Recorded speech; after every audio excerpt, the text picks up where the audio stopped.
let you know a little bit of what will happen tomorrow. Tomorrow we continue with the security conference. It'll only be 2 tracks tomorrow in this room and the room next door. At the same time, the Capture the Flag competition carries on again tomorrow from 10 a.m. to 4:30, where we'll announce the winners at the combined panel session of both the rooms.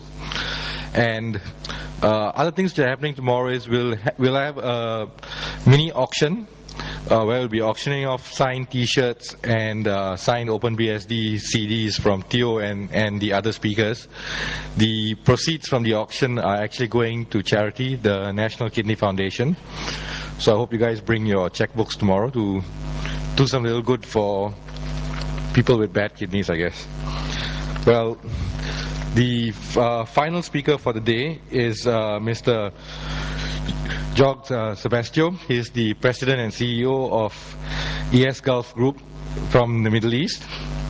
Jorge has over 19 years IS experience and 6 years of security experience. And as CEO of ES Gulf, he architects business-focused security solutions. Prior to ES Gulf, he served at Computer Associates Middle East and Computer Associates Canada, where he implemented enterprise management, security management, and information management solutions for mission-critical business applications.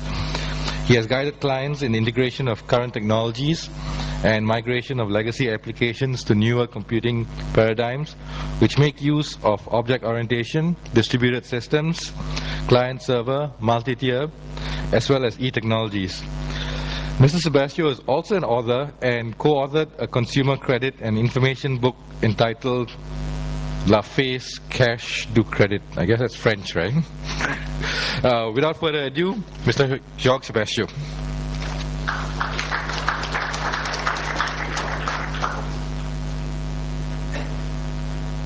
Okay, thank you for the opportunity to join you here today.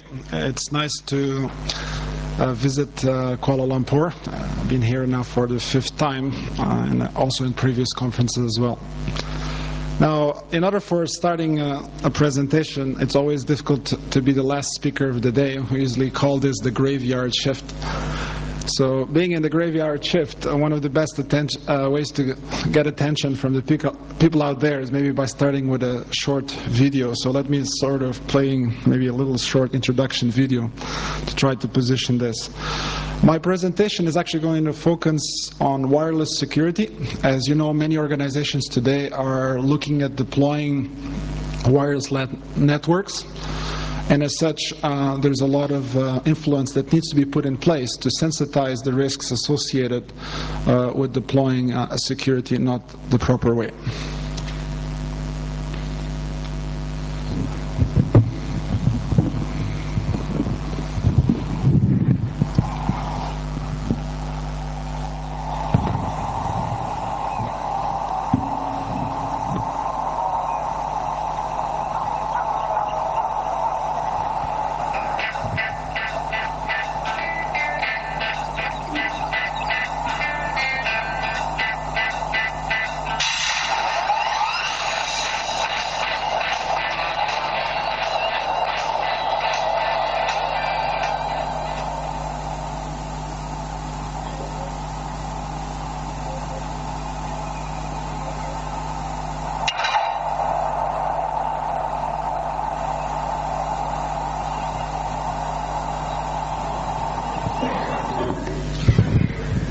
How would you feel if you're about to deploy a new security solution without the proper instruction or without following the proper guidelines?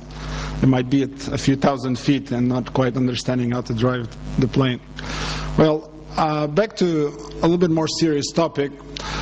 Obviously, one of the reasons why wireless security is becoming extremely important, one of the important factors is the boundaries of our organizations are coming down. And our customers, our clients, and even the employees within the organization are asking for a more flexible way to access the information. As such, you have to provide, amongst other things, wireless access to information. The important thing is how to do it in the safe and proper way. Now, obviously, there's many types of wireless technologies, from the mobile that you may be using to satellite system to GSM or any other systems in between. And all of these systems obviously have their own security issues associated with them.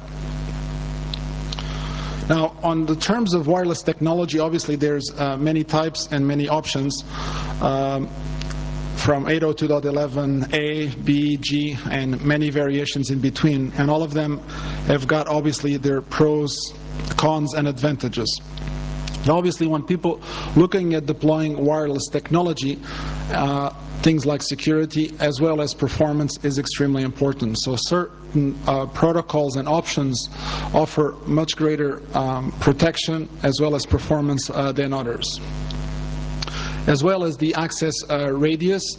Now, originally, when we started in wireless technology, we were talking about fairly short distances. We're talking about 100 feet, 100 meters. But since then, with Wi-Fi and WiMAX, this has been extended in some cases up to 45 kilometers or even higher. Now, when we're looking at 802.11, especially the B variation is probably the most popular in use today. It is what is being actually used here. It operates on a DSS spread spectrum frequency and operates on a 2.4 gigahertz frequency. On this type of configuration, you normally have about 100 meters of access. But however, the access from the particular laptop is limited at that, but with the right and correct amount of antennas, you can actually extend that to much higher distances.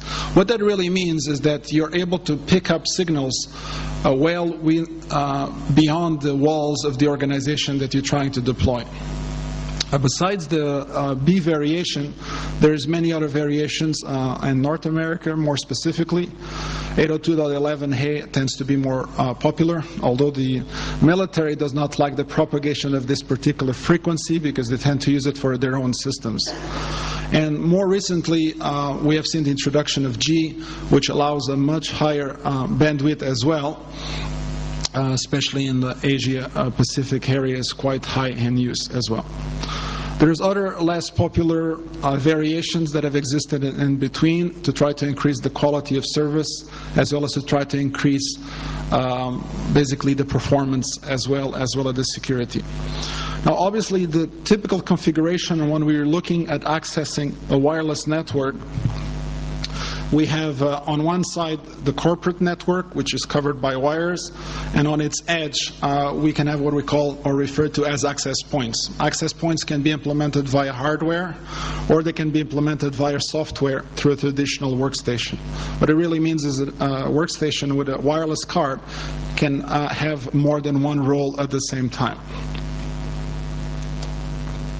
Now, besides the traditional approach to wireless networks, you have also a peer-to-peer type operation. Now, this peer-to-peer operation allows you to transfer files against networks or computers that are in proximity of each other. One has to keep in mind that because these options are available, it means that it increases much substantially the risk to today's organizations. Now, to compound the effect of these is the fact that most of the laptops that are actually shipping today are what we call Centrino type or Centrino enabled.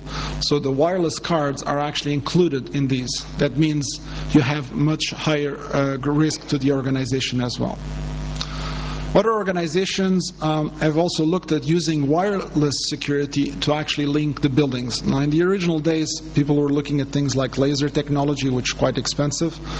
But nowadays, with WiMAX type capabilities, it is very inexpensive to actually link two buildings together. And this can be done up to about 45 kilometers with the right conditions and the right antennas. So you have basically a variation of the two to be able to integrate your own corporate networks.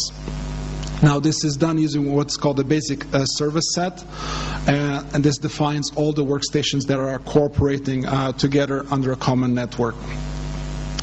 Now, you have to understand that in this environment, there's really always two types of data that is being transmitted. There's the data that you use within your corporate environment, as well as the control data, and helps you authenticate yourself to the infrastructure. In terms of security perspective, both of them are of concern when we're trying to protect the networks. On one side, you want to make sure that no rough access points are introduced in the network, and on the other side, you want to make sure that any data that is transmitted is also protected from privacy as well. Obviously, there's various modes and options when you're about to associate yourself. Typically, the access point can send a beacon, which basically is trying to identify itself.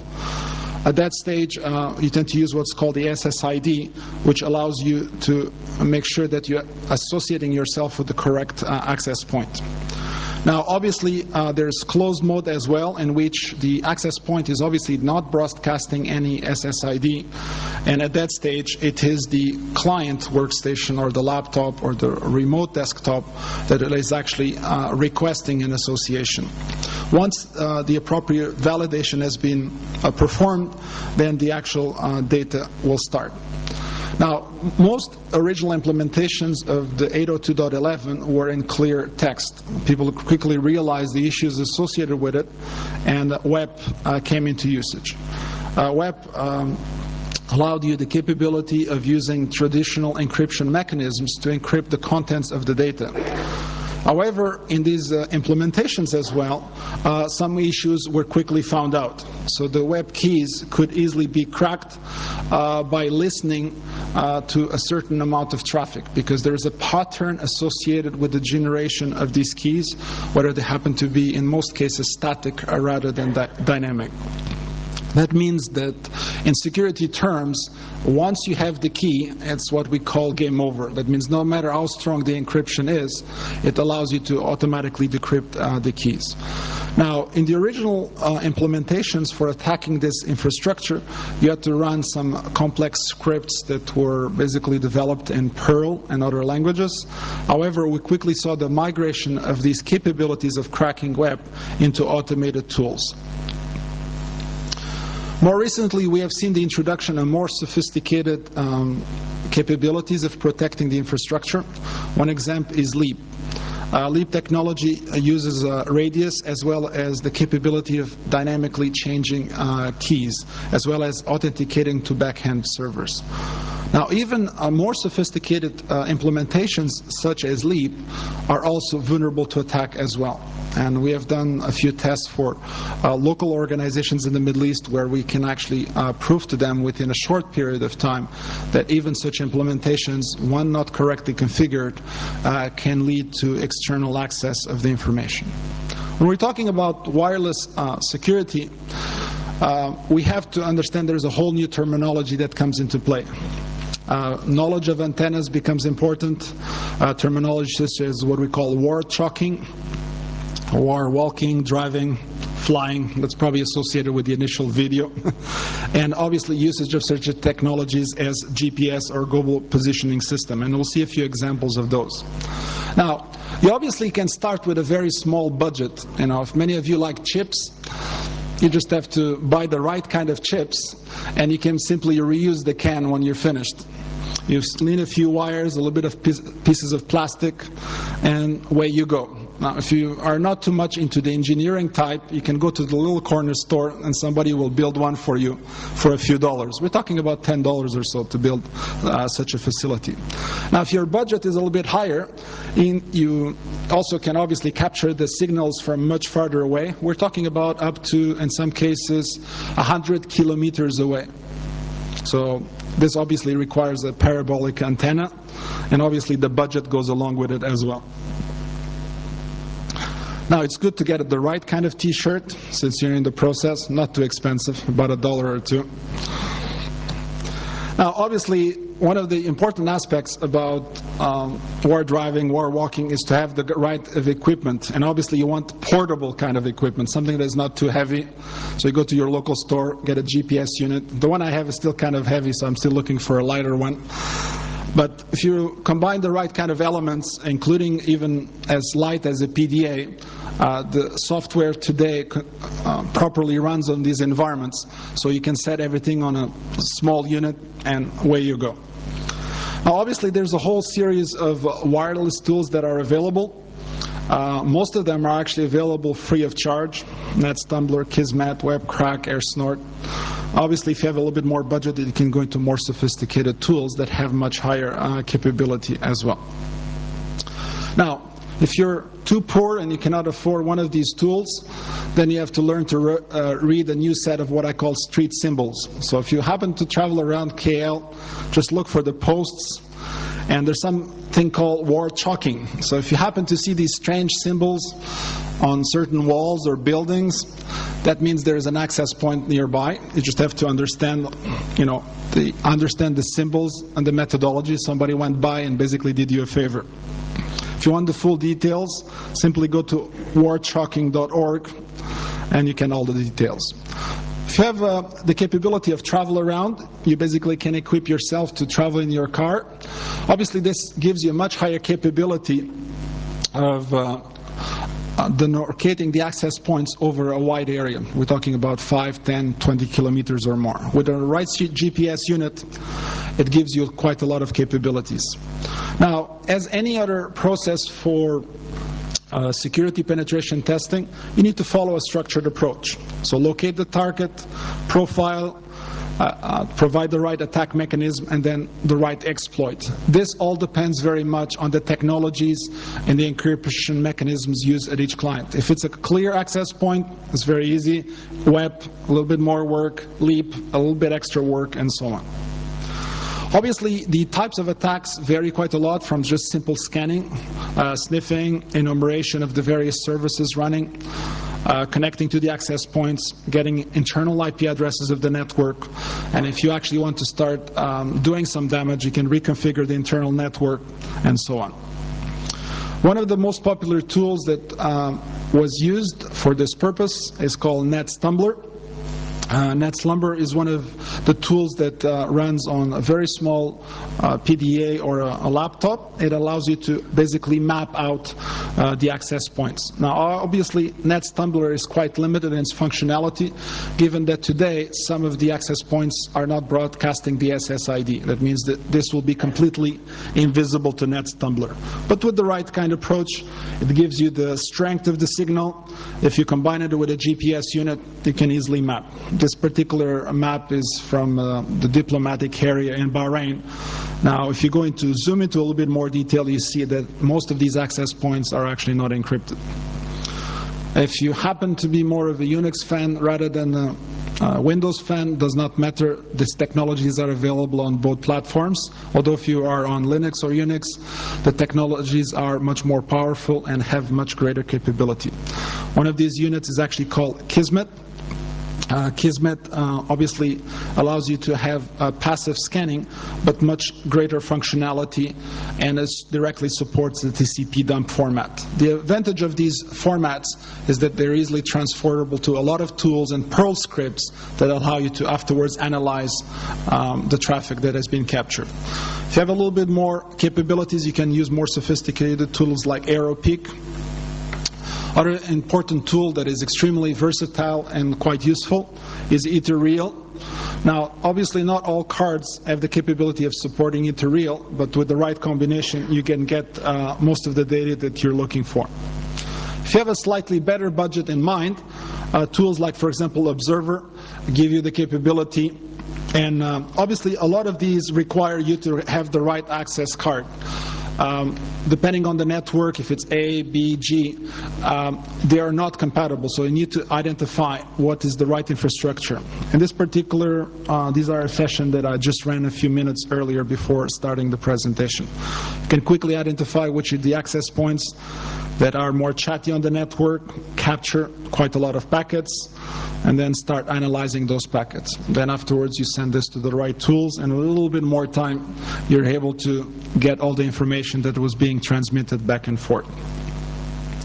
Now, obviously, the better tools that you have, the better capability, and the less time it will actually take you to analyze the information and provide the right kind of reports for your customers that you're servicing. Obviously, most organizations today are actually not protecting their network, and by having these access points that are not protected, it's very easy for them to be accessed externally within the organization. To make matters worse, the default configurations that come either with most access points or with environments such as Windows create problems of their own. Default configurations in Windows, for example, allow pretty much you to connect to any access point without even asking you too much options.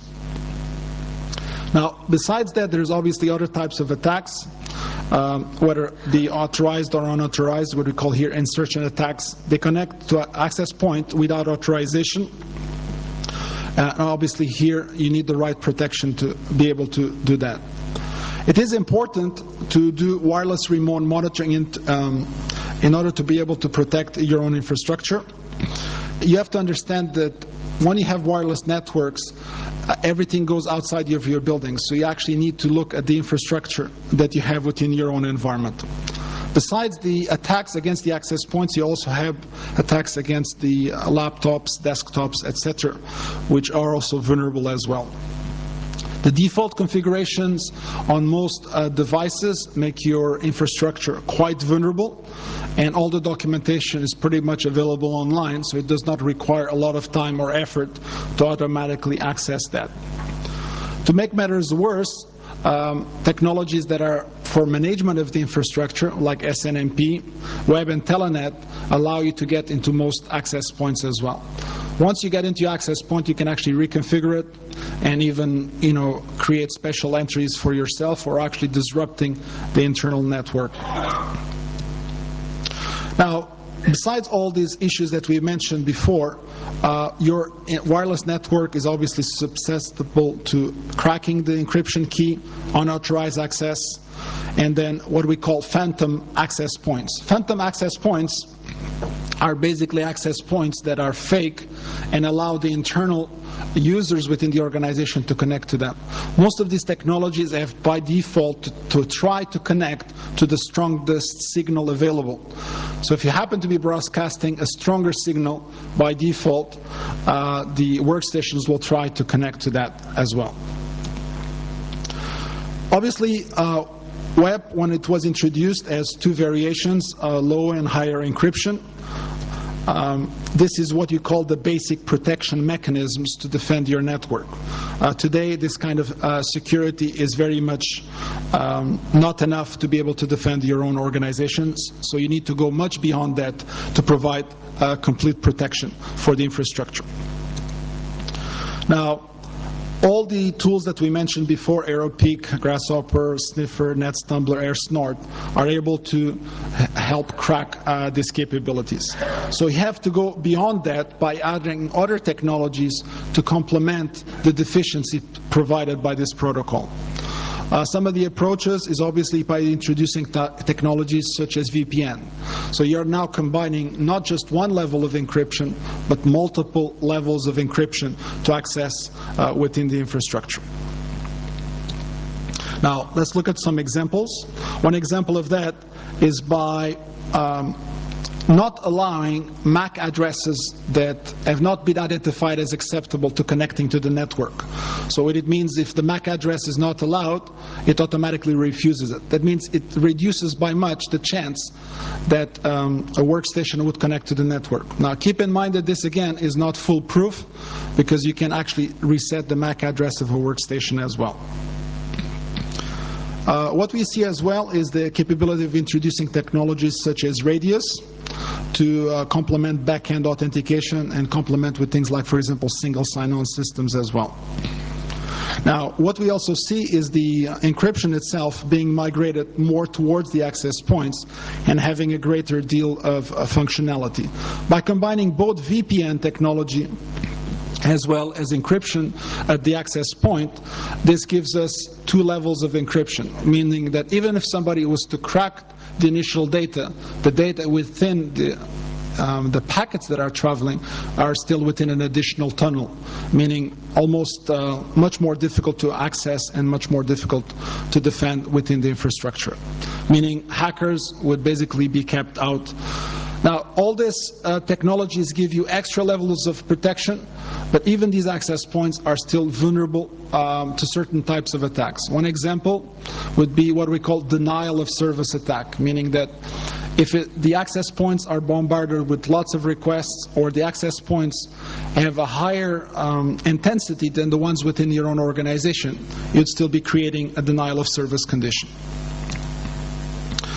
Now, as we move to a more sophisticated architecture for wireless technology, we can introduce things like wireless gateways that permit integrated authentication, things like, for example, dynamic user IDs and passwords, or such things as smart card authentication or RSID-based authentication, meaning it gives you one extra level of security not provided in the traditional technologies. Now, obviously, each of the technologies that you're going to be using provides different levels of protection based on the requirements of your organization. So you always should be looking at what am I trying to protect. If you're on an internet cafe, maybe it's just public web access, you just want to navigate a few web pages, maybe no encryption is required. If, however, you have sensitive corporate data, then the appropriate levels of protection should be provided. One of the other important aspects to note about wireless technology is, besides all the encryption mechanisms, authentication mechanisms provided, you should also look at tuning and looking at the physical aspects on how to design your access point location, as well as intensity and strength. So, for example, an access point that would be on the edge of a building would be broadcasting well within the outside walls of the organization, where if you tune the strength of the access point and its location, this will not eliminate, but it will reduce the risk associated. Obviously, you can do a more detailed map of the infrastructure to see how far can the signal be picked up, and then do what are the necessary adjustments that need to be done. Besides that, you can look at various other countermeasures. Obviously, use the right level of firewalls, port filters, MAC address. From period times, do scanning analysis. Use tripwires within your own infrastructure to make sure if people have been able to penetrate within your own network. Obviously, use things like intrusion detection, intrusion protection. And obviously, good centralized monitoring is always a must in today's infrastructure. Obviously, without centralized continuous monitoring within the infrastructure, you will not be able to know that somebody has come in and being able to penetrate the internal network of your own infrastructure. Besides the 802.11, where we've spent a little bit of time, I just want to add a few quick notes before finalizing the presentation. One is other wireless technologies introduce as many vulnerabilities as the traditional wireless that we're using today. One of them is Bluetooth. Bluetooth actually borrows a lot from 802.11 in the sense that it uses the same frequencies. Actually, 802.11 as a Bluetooth can actually be used to create interference with the existing access points. Bluetooth jumps channels much more fast than the traditional access points, and it can actually cause your signal degradation to go down quite substantially. Now, although Bluetooth, again, has got some basic protection built in, default protection is not always enabled and can easily be cracked or broken into. What really means is, what is the impact to your own individual or the organization if somebody can take advantage of this Bluetooth?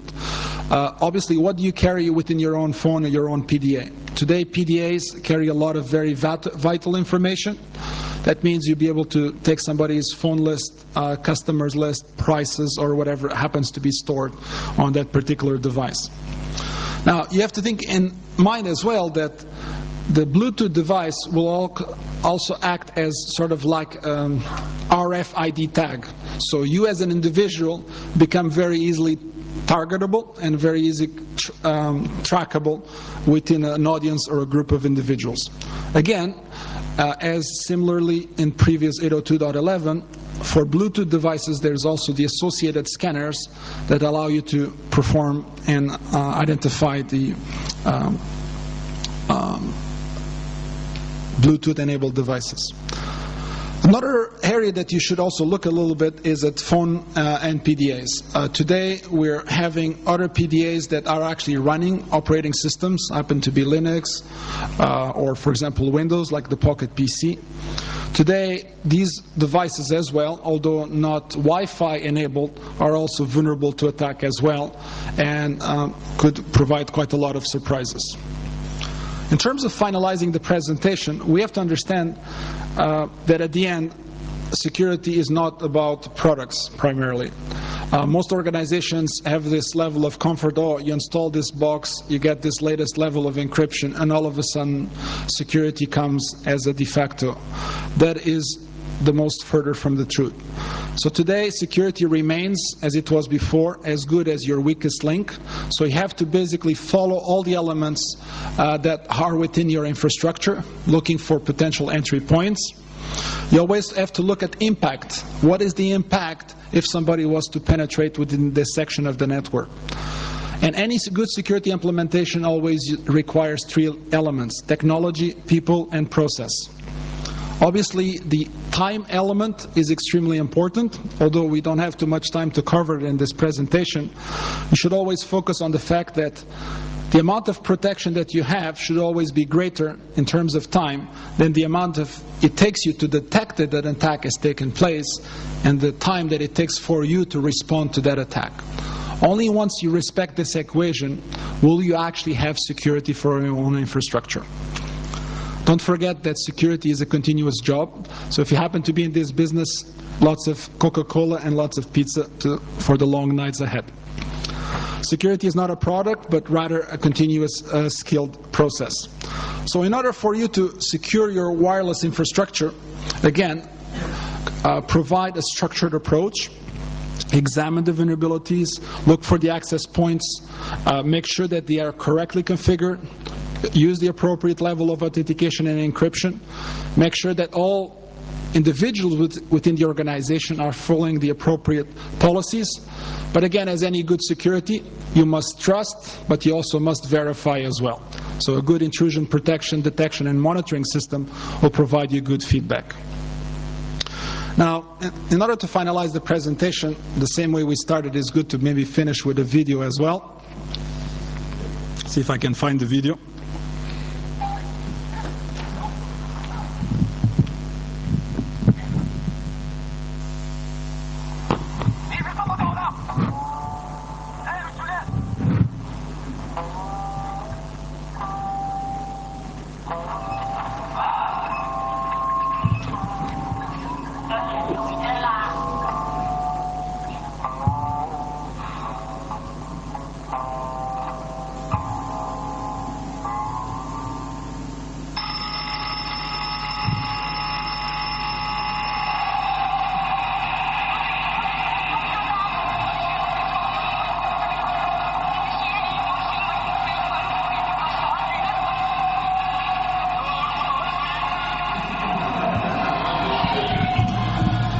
So when your boss asks where you are, you better have the right response.